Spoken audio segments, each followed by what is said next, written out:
¿Estás preparado para un tiempo de grata conversación junto a un grupo muy particular de amigos? Temas cotidianos analizados con una mirada diferente. Toma asiento, porque aquí comienza tu programa Canutos con Salsa. Bienvenidos, queridos canutos, a nuestro nuevo capítulo Hola, hola. de Canutos con Salsa. Saludamos a los que están detenidos, a los que están caminando, a los que están en Egipto o en Roma, a los que están descarrilados y, por supuesto, a los que dejaron de caminar. A todos ustedes les saludamos en el amor del Señor, con 3 glorias a Dios. Gloria a Dios, gloria a Dios, gloria a Dios. Oye, se la saben de memoria. Ajá, acláramelo. Claudio, ¿por qué esa cara? Aclárame. Te aclaro. ¿Qué es esto? ¿Qué es esto? Bueno, lo que estamos haciendo el día de hoy es un capítulo diferente, un capítulo que queremos acercar más a los que nos ven y que puedan entender y conocer un poquito más de nuestra cultura cristiana, un poquito de nuestro lenguaje que muchas veces quizás no entienden. Y para comenzar queremos explicar qué es lo que significa canutos. Hans, ayúdanos. Canutos viene de una parte histórica del protestantismo en Chile, particularmente en Chile, y es como muy bacán conocer esta parte de la historia. Resulta que nos dicen canutos por un predicador de aquella época que se llamaba Juan Canut de Boom. Y el predicador acostumbraba a salir a las calles y predicar a viva voz el evangelio. Entonces le empezaron a reconocer a Juan Canut por su apellido y a los seguidores de él le empezaron a llamar Canutos en honor a Canut de Boom. Y como anécdota te puedo contar que Juan Canut de Boom está enterrado, su sepulcro está en el patio de los disidentes del Cementerio General, que es parte de nuestra historia y si quieren conocerlo su tumba está ahí. Y es por el patio de los disidentes, ¿ustedes cachan el patio de los disidentes del Cementerio General? Es súper entretenido porque los católicos podían enterrar a sus muertos en el cementerio porque era un lugar santo, por así decirlo, y pusieron unas murallas de 4 metros. Y todos los protestantes o que no confesaban la fe católica se enterraban en el patio de los disidentes, al otro lado de ese, para que las almas no vinieran para acá. Hicieron un muro de 4 metros para que no pasaran las almas. Bueno, en ese patio de los disidentes está la tumba de Juan Canut de Boom. Y en honor a él nos dicen Canutos. Muchas gracias, Hans, por ese aporte cultural a nuestro idioma, a nuestro lenguaje cristiano. Y delante, la Mari nos comentaba, en algún momento la Mari comentó de que andaba en Roma, algo así fue, Mari, ¿cierto? Así que también queremos explicar qué significa andar en Egipto o en Roma. Mari, cuéntanos. Bueno, sí, yo dije Roma, pero fue un error. En el primer capítulo, fueron los nervios. Sí, andar en Roma, no, en Egipto. Es que yo no alcancé a llegar a Egipto, po. ¿Estuviste cerca? Anduve cerca, paré por Roma. Andar en Egipto significa apartarte, andar fuera de los caminos del Señor. Eso es. Muchas gracias. Bueno, tenemos muchas frases, muchas palabras que ocupamos los canutos, los cristianos, y hoy día queremos explicar algunas de ellas, pero si tú tienes una que no nombremos el día de hoy, puedes también comentarla ahí en nuestras redes para poder estar ahí aprendiendo más lenguaje canuto. Claudio, te veo con muchas caras de dudas. ¿Qué pasa, Claudio? ¿Qué es estar detenido? Estar detenido. ¿Quién le quiere responder? ¿Qué es estar detenido? ¿Qué Estar detenido. Bien, estar detenido. Llegaron preso? Claro, oye, una vez estaba en la ¿Ah? No es estar precioso, no es estar en Canadá tampoco, ni nada por el En la playa, no. No. No, estar detenido significa hacer referencia a aquellas personas que estaban asistiendo a una iglesia y que dejaron de asistir. Entonces, si tú alguna vez escuchas que la persona está detenida, no significa que está presa, literal, o detenida, literal, en una comisaría, sino que solamente dejó de asistir a una iglesia. Y esa frase se relaciona también con se descarrió. Hans, porfa, ayúdanos con esa, se descarrió. Sí, es que a veces se dice descarriló o descarrió. Descarrilar es que se salió del camino correcto, Del igual riel. que el riel de un tren, por así decirlo, vamos todos para allá Claro. y él se descarriló. O se descarrió de arriar, de que salió del piño de la manada, ¿verdad? De seguir un pastor y de ir hacia un punto específico. Entonces, cuando se descarría, se refiere a eso. Súper. Oye, y delante cuando partimos el capítulo dimos glorias a Dios. Ese igual es un tema que vamos a explicar, pero antes de dar la gloria a Dios, quiero ir a otra, que tiene mucha relación con estar detenido, o descarriado o descarrilado, que es estar en el desierto. Mari, cuéntanos, ¿Qué es lo que es estar en el desierto para ti? ¿Cómo lo entenderías o cómo lo El explicarías? desierto. Es cuando estás en la prueba, en el proceso, en un momento difícil, donde tienes que tomar decisiones, donde estás en una lucha espiritual, es como eso. Súper. Así como Jesús estuvo en su momento, y así como Nabucodonosor estuvo también en su momento, es eso. Súper. Andar en el desierto es eso.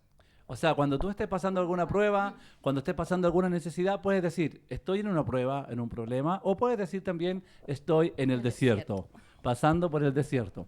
Y si tú lo escuchas, no vayas a pensar que la persona está en el desierto de Atacama o en el desierto del Sahara, sino que solamente está en una prueba.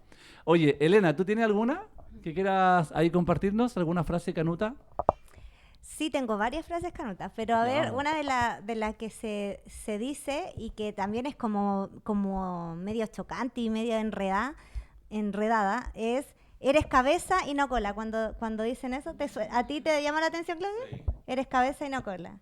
Cabeza y no cola. Cabeza y no cola. Vamos a explicarla. La palabra eso es bíblico, la palabra nos dice que nosotros estamos llamados para estar adelante de las cosas, frente del Evangelio. Entonces, por eso es que se dice que estamos llamados para estar como cabeza y no cola, como los últimos. No sé si me expliqué bien, Hans, ¿sí? ¿Sí? ¿Así? ¿Verdad? Muy bien. Coté, ¿tienes Oye, otra? Sí, mira, lo que pasa es que para mí también el lenguaje canuto es un poco ajeno. Yo como que trato de captarlas cuando las voy escuchando, pero también las respuestas que ustedes están dando también son nuevas para mí. Pero a mí me Súper. llama mucho la atención una que estábamos mirando delante que decía pasar por el fuego.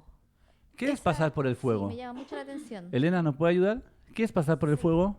No sé si habrá algún dato histórico o del por qué se dice este dicho, pero lo que yo lo entiendo, o lo que creo que la gente popular lo entiende es que pasar por el fuego es pasar por prueba. Es como cuando está, me imagino yo que se está, por ejemplo, haciendo algo en el vidrio, parece, o no sé en qué, que pasan por el fuego para quedar bien, como como algo así, claro, que tú vas como pasando por una prueba, que te vas moldeando, que te están dando forma, ¿me entiendes? Entonces eso es como pasar por el fuego, porque sabemos que para... Ponerte a prueba. Claro, y también para llegar a ¿cómo se llama? A poder ser como Cristo, como Claro. Jesús, ¿me entiendes? Porque eso es lo que nosotros debemos ser, queremos ser como Cristo. Entonces, para llegar a ser como Cristo, debemos pasar por ciertas cosas, por ciertos procesos, y eso es pasar por el fuego, para poder llegar a ser como Cristo es. Eso Súper. es lo que Muchas yo creo gracias, que es. muchas gracias, Ele. Bueno, yo entiendo que pasar por el fuego tiene relación con el alfarero, ¿o no? El alfarero hace su utensilio, le da la forma, y para la última parte, la parte final es pasarlo por el fuego, para ver si pasa la prueba final. Muchas gracias, Ele. Es Mari, como pasar por el crisol. claro, También hay un texto que habla sobre eso. Oye, y exacto.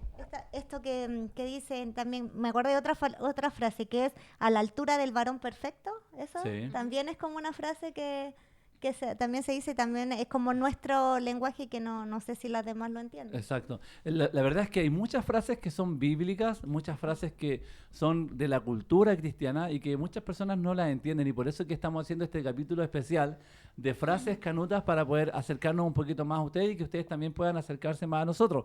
Pero nosotros quedamos con el desafío de tratar de acercarnos con nuestro lenguaje, quizás bajar un poquito nuestro lenguaje tan propio de la iglesia y hablar un lenguaje más cercano, porque de verdad que sentimos mucho la necesidad de llegar a más personas. Así que es importante explicarlo, pero también acercarnos un poco más.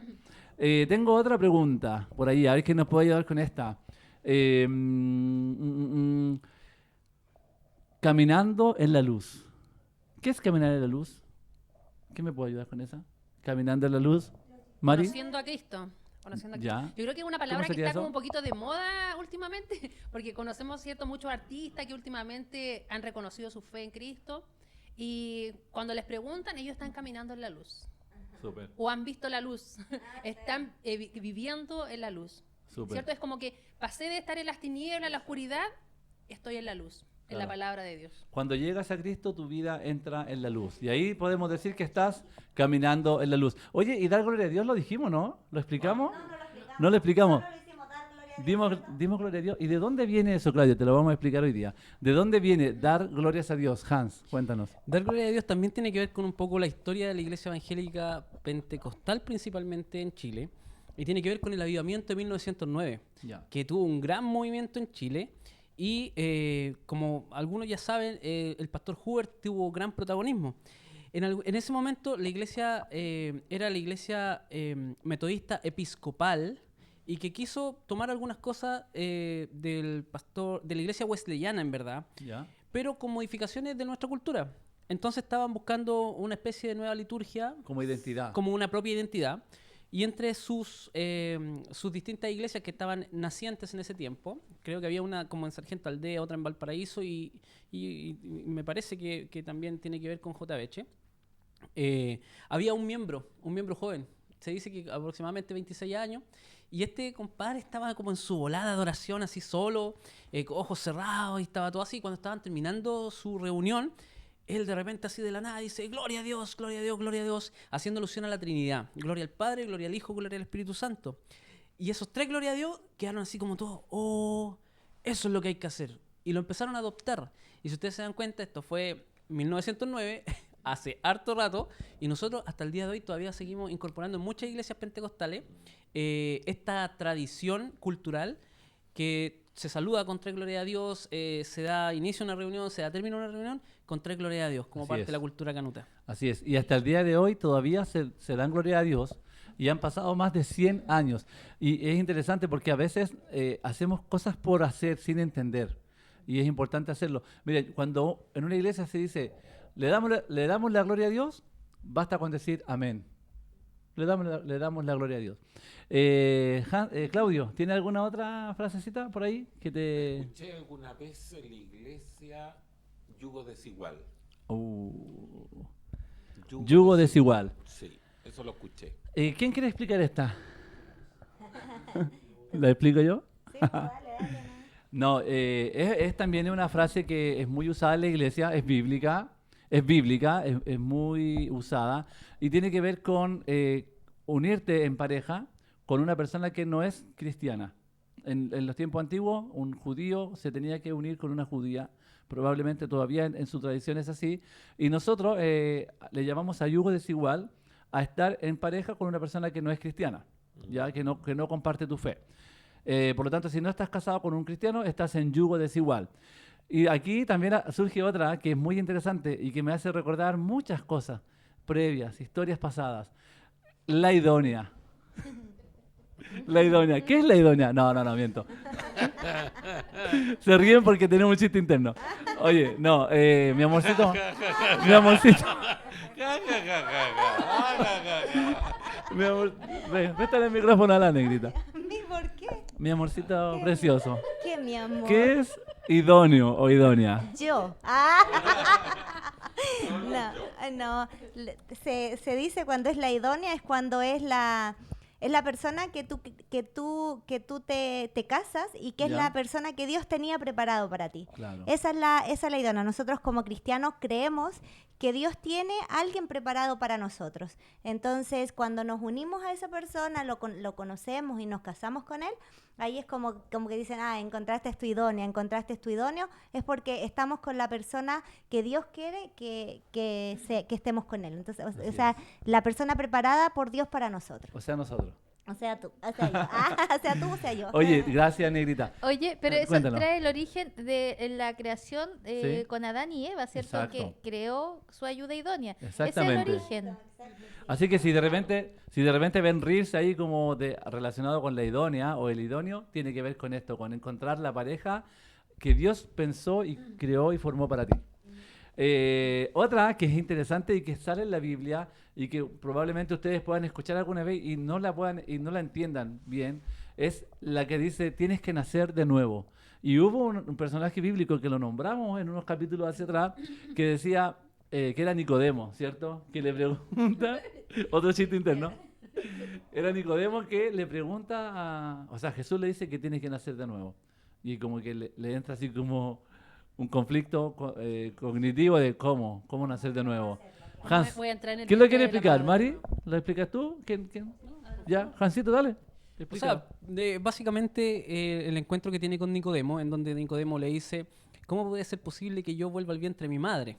Claro. Y no entendía el concepto. Entonces, ahí pasa como muchas partes de la Biblia donde pareciera que lo que hablaba Jesús no se entendía en la cultura judía. Y él le dice que básicamente no se trata de ese nacimiento, porque solo se puede nacer una vez, y que es netamente el nacimiento del Espíritu, Sí. que es aceptar a Cristo como Salvador y reconocerle como el Mesías. Y ahí se nace de nuevo. Claro. Es un nacimiento espiritual, Correcto. no necesariamente físico. Oye, se dan cuenta que tenemos muchas palabras, muchas frases cristianas, canutas, que muchas personas no entienden. Vamos a ir con alguna más muy interesante y quiero seguir con estar en el proceso, Mari. ¿Nos puede ayudar con esa? ¿Estar en el proceso? Estar en el proceso es lo mismo que dije antes. Estar en el desierto. Es parecido, ya. Sí, en el Pero por proceso. ejemplo, o lo habíamos dicho, esta parece, ¿no? ¿No? ¿Cuál? Estar en el proceso, No. Sí, No. No. en un momento de dificultad. lo hablamos, sí. En un momento de dificultad estamos en el proceso. Así que eso es muy repetitivo también en los cristianos. Es cuando Dios está orando en nosotros, porque el proceso es ese. Ese es el proceso. La obra no está Estamos pasando por una terminada. dificultad porque Dios está trabajando en nosotros. A mí me gustaría hacer una aclaración, Dale. porque estos podcasts o estos videos se prestan para mucha confusión cuando no se aclaran, Claro. y no quiero que pase más rato sin aclararlo. Cuando hablamos de yugo desigual y de que un cristiano no se puede casar, no es que no pueda, es que se recomienda no hacerlo, pero principalmente también por una sabiduría bíblica. Y, por ejemplo, voy a poner como ejemplo el tema de Jezabel con el rey Acab, en donde influenció tanto al rey Acab que al final él terminó bajo los dioses paganos, ¿cachai? Claro. Entonces, adorando a Baal y todo ese tema, y se alejó bastante de Dios. Entonces, Así es. a eso es lo que se refiere la palabra, porque las mujeres, en cierta forma, y no es desconocido para nadie, por favor que no se ofendan, pero tienen mucha influencia, tanto en nuestros niños como en nosotros como marido y viceversa. Entonces, lo que trata de buscar es que ni el marido influya negativamente, ni la mujer influya, sino que se unan en un mismo concepto y base de que es Dios. Claro, en un mismo Por eso se sentido. aconseja, Claro. aunque en algunos casos es mandato. No se unan en yugo desigual, Sí. es Hay mandato, harta pero historia bíblica se toma como consejo. referente a eso. Me acordaba de una historia. Ya. Hay una historia donde Dios permite que un hombre un hombre de Dios, se case con una mujer desordenada. De dudosa reputación. De dudosa reputación, ¿cierto? Para darle una lección a su pueblo. Ajá. Porque ellos, así como esa mujer, se estaban comportando. Mm. Y lo que él iba a hacer en ello, o lo que él estaba haciendo o esperando de ellos, es lo que este varón hace con esta mujer. Porque sabemos que esta mujer, ¿cierto? Se fue, lo dejó abandonado, y varias veces. Como el pueblo de Israel y como nosotros mismos en nuestra vida, nuestro caminar con el Señor. Entonces, recién cuando Hans estaba hablando, me acordaba de esa historia. Y cómo esa historia nosotros debiésemos también recordarla día a día, porque es nuestra manera de vivir.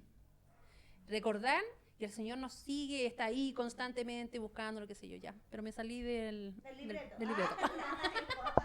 Está buena. Oye, gracias Mari. Delante cuando yo saludé, partí saludando, dije, les saludo en el amor del Señor. ¿Qué significa, Coté? ¿Qué piensas tú? ¿Cómo lo interpretas tú eso? Les saludo en el amor del Señor. Bueno, para mí, como te decía adelante, para mí eso es nuevo porque yo solo en esta iglesia he conocido esa frase, pero yo creo que es ese amor que uno quiere compartir al prójimo a través de Cristo. Yo lo interpreto de esa forma, Claro. pero para mí me es más como decir, te saludo amiga, te saludo amiga. Decir pero hola. Sí, hola. Sí. Dale, Jan, dale, Mira, Jan. es que hay tanto que hablar, porque en cierta forma, para mí, le quita sentido Mm. a la vida de cristiano. Sí. Para mí es más genuino decirle, te amo. Ni te saludo en el amor del Señor, ni te amo en el amor del Señor, que es otra frase muy usada. Porque es como, te saludo en el amor del Señor. No te amo yo. Claro. Te amo mediante Jesús, porque Él sí te ama y yo no te amo mucho. Se Como puede que eso me da a malinterpretar. pensar, a mí, ni siquiera malinterpretar, sino que de repente usamos la No, religiosidad no, pero te de digo, los lo que términos. pasa es que a lo que apunto con malinterpretar es como que se malentiende. Claro, claro, Como que no es un saludo real, genuino. correcto. Si estuvieras en Cristo no te amaría o no te saludaría. a lo Claro, mejor. se puede interpretar de esa manera, Claro. claro. ¿Cachai? Entonces, por eso soy muy amante de lo genuino y lo directo, como relacionarnos como hermanos que somos, sin necesidad de esa religiosidad de te saludo en el amor del Señor o te amo en el amor Hoy- del Señor. Claro, oye, no, pero mira, un tema importante también es la palabra amor. O sea, perdón, hermano. Hermano. Entendimos, hermanito Hans. Hermanito. Nosotros estamos proponiendo algo. No decirnos hermanos ni hermanas, sino que llamarnos por el nombre. ¿Qué piensan de eso? ¿Qué piensan de llamarnos solamente por el nombre? A mí me resulta mucho más cómodo, sí. Ya. Porque es como la relación más natural, así como Elena, amiga. Y yo muchas veces pido disculpas en la iglesia porque hay muchos hermanos que sí me saludan, hermana María José. Y digo, pero yo soy Cote, así como... Sí, y me resulta... O también pido disculpas porque hay veces que personas de edad, hermanos de edad, se pueden ofender. Entonces, como no es una falta de respeto tratarlos por el nombre, sino que se me imagina a mí, o yo lo siento, que es como más cercana a la relación, Sí. tratarlos directo, y con respeto obviamente, pero tratarlos directo por el nombre. Sí. No queremos que nadie se sienta mal ni ofendido, ni criticamos ciertas prácticas que tenemos los cristianos. Son parte de nuestra esencia, obviamente siempre podemos aprender y mejorar, pero esto de decirnos hermano a veces tiene un conflicto, y es que no sé la real persona a la que estoy refiriéndome. Me refiero al hermano, pero el hermano podemos ser cualquiera. En cambio, Alexis soy yo, es más personal. Claudio es Claudio, y así cada uno de ustedes. ¿Sí? Mari, ¿quieres comentar algo? No, hermano Alexis. ¿No? Va. ¿Negrita? Yo sí. Dale. Lo que pasa que a mí No, en hermano lo, Alex, dime. hermano Alex, Hermanita. claro, en Hola, lo personal a mí no me complica decir hermano, ni tampoco me complica decir los nombres. Como que hay hermanos que les digo hermano y hay personas también que le digo por el nombre, o sea, como que tampoco no lo veo malo de Claro. ninguna manera. Ahora, pero yo creo que va mucho respecto a las personas, porque tal como decía la Cote, hay hermanos mayores que igual eso tenemos que entender, que vienen quizás de una iglesia que es más antigua, más distinta, y tienen cosas que son arraigadas que no caen en la religiosidad, sino que caen por costumbres. O sea, ¿me entiendes? Porque han estado siempre en una iglesia, pero no lo hacen de manera religiosa, Claro. sino que lo hacen porque está en su vocabulario, Sí. porque se criaron así, o sea, pero no cayendo en la religiosidad. Entonces, no todos los que nos dicen hermanos es como que caen en eso, sino que Sí. sobre todo las hermanas mayores, porque las hermanas mayores normalmente dicen más hermanito, o dicen quizás estas frases, ¿cachai? Sí. Dicen más estas frases que son como tan religiosas, que son tan evangélicas, tan canutas, pero yo creo que no siempre es por religiosidad. Pienso que de repente es como costumbre, Es que como, está como arraigado parte en de uno. como parte de su vocabulario, que Sí. es lo mismo que pasa, por ejemplo, para las personas que siempre han hablado garabato, que de repente, no sé, pues llegan a la iglesia y esa parte también les cuesta. Porque es obvio, lo tienen en su vocabulario y no lo hacen para ofenderte, no lo hacen para tratarte mal, sino que porque se les sale, porque lo han hecho siempre. Entonces, eso. Claro, y también tiene que ver con la cultura, porque, no sé, en los grupos de fútbol, en los clubes de fútbol tienen un lenguaje, un trato, una forma, y así cada grupo tiene su lenguaje. Claudio, ¿cómo fue para ti acercarte a este idioma cristiano, a este lenguaje Mira, cristiano? estaba leyendo algunas cosas referentes a esto, y el lenguaje, que hay que ser muy cauto, el lenguaje cristiano, el lenguaje propio de cada iglesia, en el fondo hace sentir inferior a la gente que viene incorporándose. De repente puede haber abuso del lenguaje y en el fondo te disminuye frente al lenguaje cristiano. Entonces hay que ser súper cauto, o siento que hay que ser cauto con el lenguaje para los nuevos, Sí. porque en el fondo es divisorio, apartador, y te lo hacen sentir, te lo pueden hacer sentir, que en el Claro. fondo en una conversación de hermanos antiguos o de gente que ya tiene trayectoria, te hace sentir lejano. Sí. Y ahí hay que ser cauto. Exacto, y es lo que menos queremos, lo que más nos interesa como cristianos es acercar más que alejar. Y por eso que es importante quizás romper con algunas y con ciertas costumbres que tenemos como cristianos para poder acercarnos mucho más a la gente, que es nuestro gran anhelo.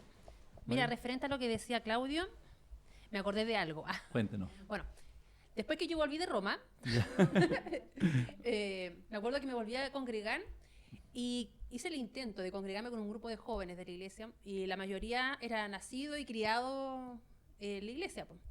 Entonces me acuerdo que me sentí tan incómoda porque ellos usaban puros términos, claro, así como tirando chiste, la talla, pero con puros términos así como bíblicos, con estas palabras que usamos nosotros ahora, y muchas más.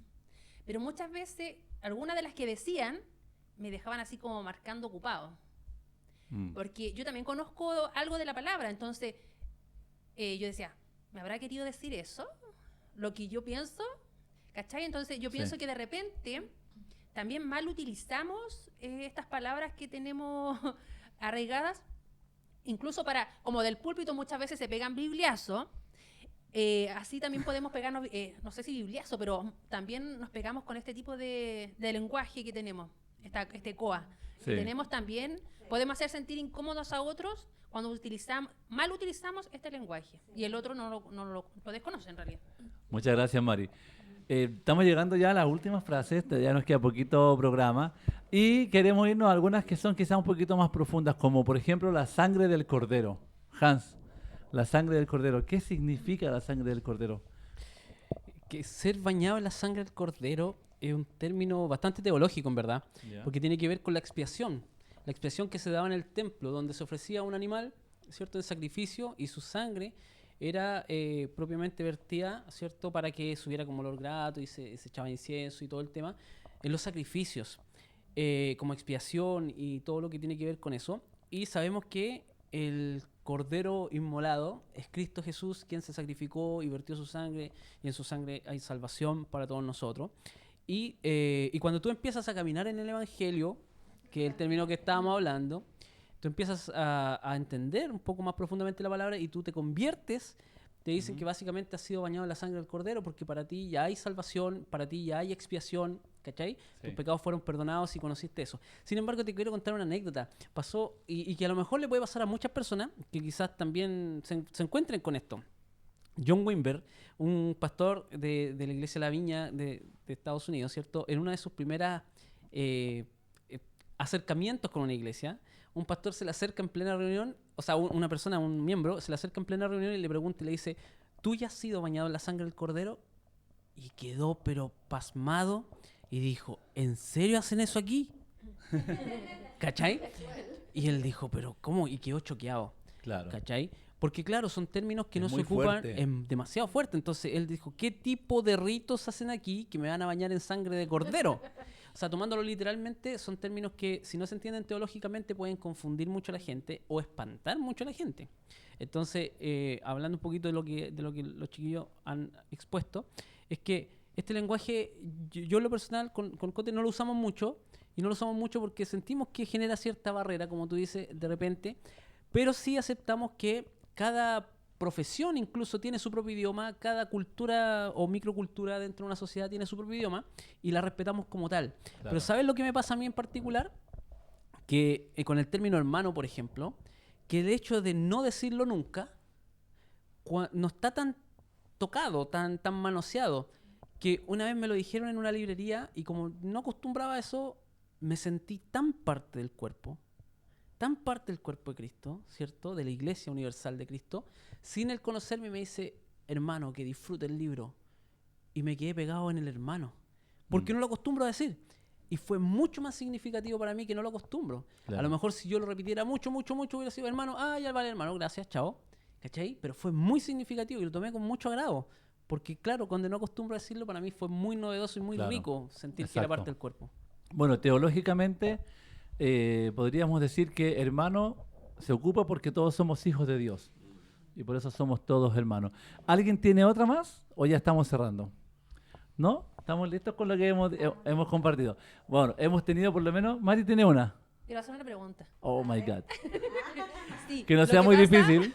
Lo que pasa, tengo yo ahí una cosita que no la entiendo mucho, quizá ahora es el momento para poder entenderla. Porque según yo entiendo, la sangre de Cristo tiene poder, no es bíblico. ¿Ya? ¿Cachai? Entonces, y es muy usado y de repente muy mal usado también, pero no sé ¿Hay algo que se pueda decir referente a eso, porque hay personas que cuestionan ese tipo de cosas.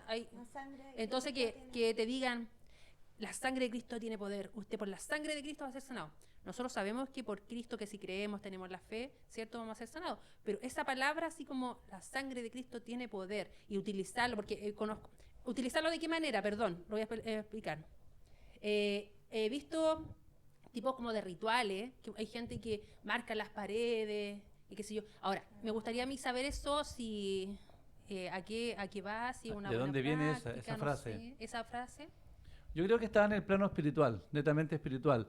No es, creo yo, o sea, claramente no es una práctica concreta en una iglesia, al menos en la de nosotros no es así, que haya sangre de Cristo y que la gente pueda tener acceso a esa sangre, sino que la palabra nos dice que por medio de la sangre nosotros somos restaurados, somos sanados, somos perdonados, somos lavados de nuestro pecado, ¿ya? Y en ese sentido la sangre sí tiene poder, porque tiene poder para darnos libertad. Nosotros somos libres y somos salvos gracias a que Jesús murió en la cruz y derramó su sangre por nosotros. El cuidado que hay que tener en el darle el mal uso, quizás como de que la sangre tiene poder para todas las cosas. La sangre tiene poder para darnos la salvación y la libertad de nuestros pecados. No sé si me explico bien ahí, Hans. ¿Qué piensas tú?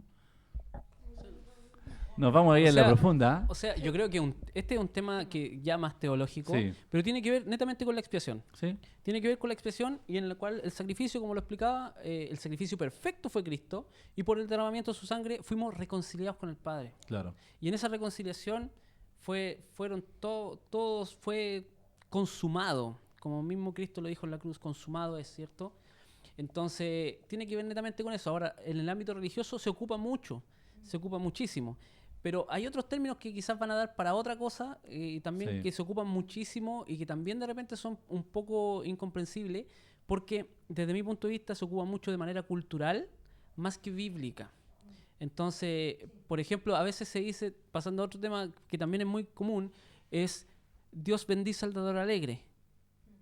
Y la palabra dice Dios ama al dador alegre. Entonces muchos dicen, Dios bendice, si yo doy me bendice. Y de donde se agarra también el evangelio de la prosperidad y todo el tema para decir Dios bendice, así que dale nomás. ¿Cachai? Entonces hay que tener mucho cuidado. Por eso la importancia también de buenos discipulados respecto a temas como estos. Pero este específico es un tema bastante profundo que tiene que ver netamente con la expiación. Claro. Mire, la verdad que tenemos tantas frases y cosas que decimos que probablemente no tengan el sentido que a lo mejor se da, que se le da a lo que se dice, y quizás podríamos preparar algún capítulo más adelante con cosas que decimos los cristianos que en realidad no tienen un respaldo y sustento bíblico. También tenemos algo que es muy interesante que hemos estado conversando de que Dios no hace acepción de personas, de que Dios no discrimina a nadie. Y también es un tema que se nos viene más adelante que hemos estado pensando hablar y compartir con ustedes, pero nos sentimos muy contentos de hoy día habernos reído, de haber compartido parte de lo que somos como cristianos y también de decirles que lo que más nos importa es que ustedes se puedan acercar a Cristo y que nos entiendan y que se puedan acercar a Cristo, y esperamos que este capítulo haya sido de mucha bendición para ustedes, que Dios los bendiga, Dios los guarde, no en una caja, no en un lugar específico, sino que los guarde, ahí teníamos otra vez, que Dios los guarde en el sentido de que los proteja, que Dios los cuide. Oye, Y también dejamos invitados si quieren escribirnos alguna otra que se les ocurra Sí. y que no mencionamos. También pueden en nuestras redes sociales Sí, por escribirnos. favor. Compártanos algunas de sus frases. También queremos invitarlos a que escriban en las redes sociales, que nos comenten, que nos consulten algunos temas, que nos propongan también temas para poder acercarnos mucho más a ustedes y poder ser de bendición para ustedes y para todos los que nos puedan ver. Muchas gracias, que estén bien. Un abrazo, Dios les bendiga. Abrazos, cariños. Chao, chao.